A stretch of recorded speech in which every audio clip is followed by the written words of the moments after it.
Naura fıdadıç.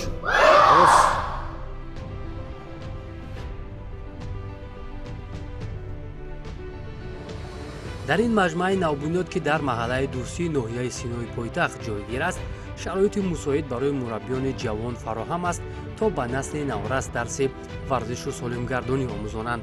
муҳаммад Розихов, ки дар риштаи карате киёкушинкай таҷрибаи баландро касб кардааст, имрӯз бо пайдо шудани чунин имконот насли наврасро ба ин риштаи варзиш ҷалб менамояд. албатта сарҷамъ кардани як гурӯҳи мукаммал аз ҳисоби бачаҳои маҳал, ки ба варзиш робитае надоштанд, барои як мураббии ҷавон чандон осон набуд. вале садоқат ба роҳи интихоб кардаву тасмимҳои ҷиддӣ ӯро ба ҳадафи ниҳояш расонид. ҳамакунун имрӯз шумораи зиёди кӯдакону наврасон дар ин толор машқу тамрин менамоянд.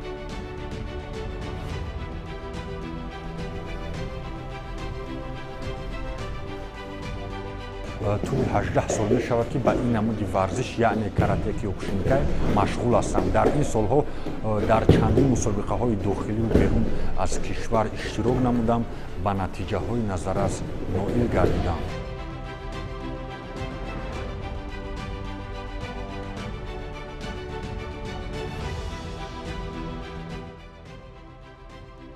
баъд аз оне ки аз устодони соҳибтаҷриба бисёри нозукиҳои ин намуди варзишро аз худ намудам, тасмим гирифтам ки ба наврасону кӯдакон омӯзонам.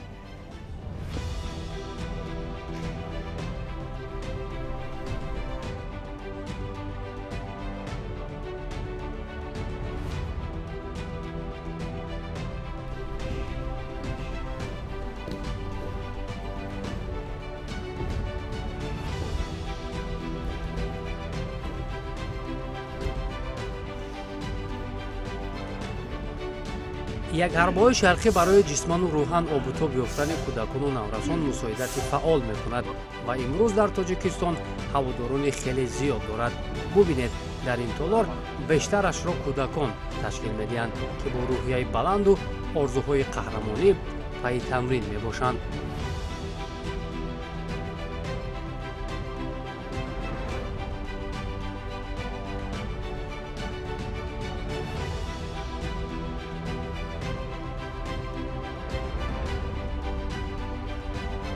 ما همیشه مهنت میکنیم پرچمبردار ملت شویم.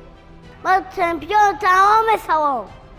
من میخواهم که چمپیون جهان شوم. تاجیکستان با پی Рости китфо мерава. Мушкора диден? Рости китф. Анам меташем.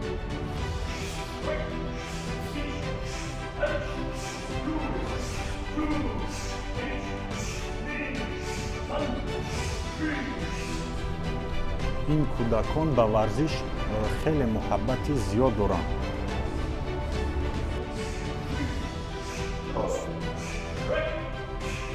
кашидёнам.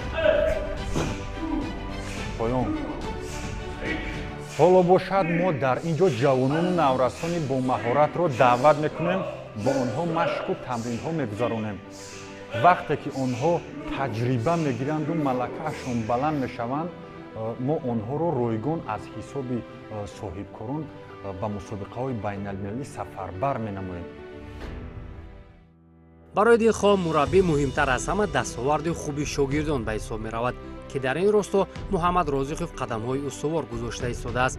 дар муддати кӯтоҳи фаъолият дастпарварони ӯ бо иштироки пайвастаашон дар мусобиқаҳои дохилӣ натиҷаҳои назаррас нишон дода, ҳамеша зинаҳои ифтихориро соҳиб мегардиданд.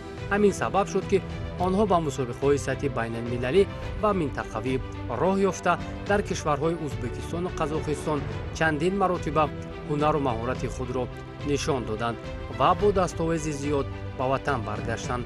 ин аксҳо гувоҳи гуфтаҳои болост.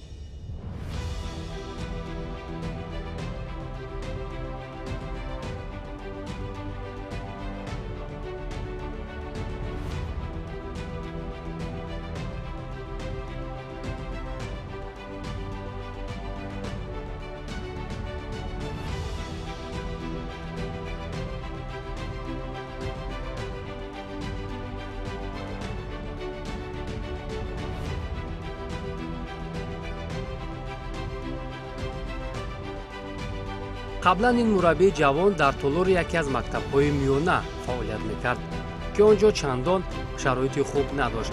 акнун бо пайдо гардидани чунин имконияти хуб ва муҳайё шудани толори наву замонавӣ масъулият бештар мешавад ва омода кардани шогирдон ҳам ҷиддитар ба роҳ монда мешавад. оҳиста оҳиста духтарон ҳам ба ин ришта дар ин минтақа рӯ оварданд.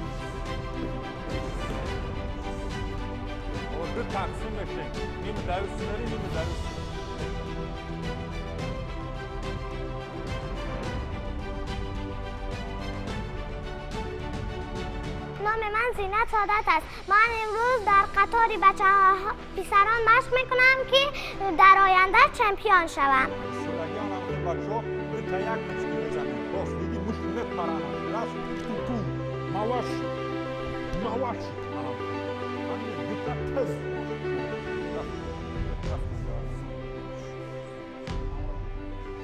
مواشی مشتبر دارنم خیلی آفرین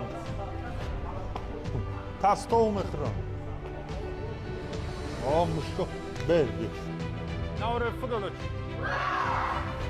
رفتیم مشکه بردیش نیسان چی رو سه هفت رو بش هفت بش نیسان چی رو سه هشت رو رفت نیسان چی رو سه هشت رو کارم ببرمش نیسان چی رو سه هشت رو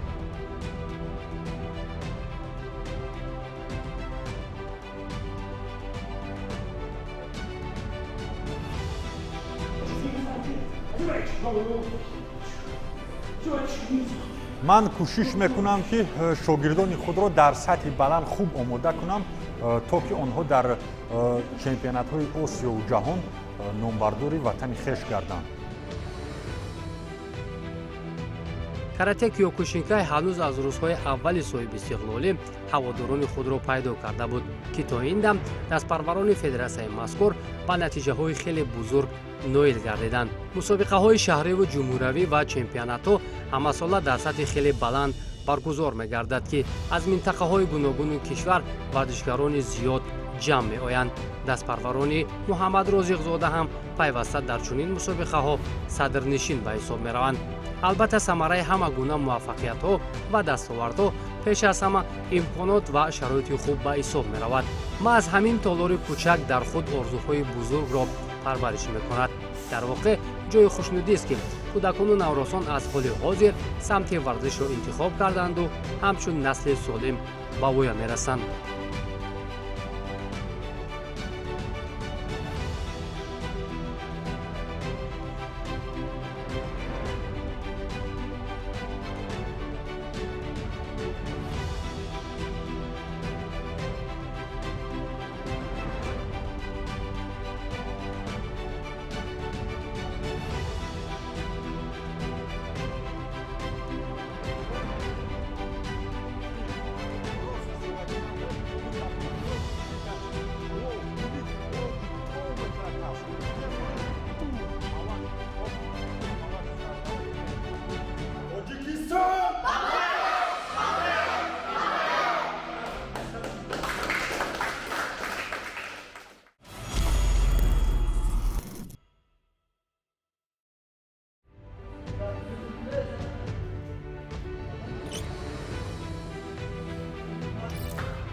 ёдовар мешавем ки мо дар арафаи ҷашни муҳиму таърихи 35-солагии истиқлолияти давлатӣ қарор дорем.